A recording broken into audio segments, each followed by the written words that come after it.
Şu an gördüğünüz gibi hani köye helikopter inecek hastamız var. Ondan dolayı ambulans şoförü bize yardım ediyor. Karı temizlik yapıyoruz. Muhtarın dahilinde. Muhtar da kendisi gelmek üzere şu an.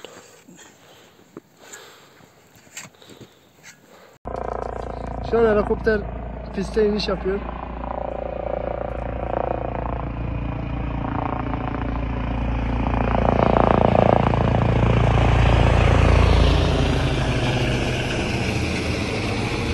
Nasıl uzaklaşın? Valla dayı diyor göremiyor. O iniş yapıyor şu an.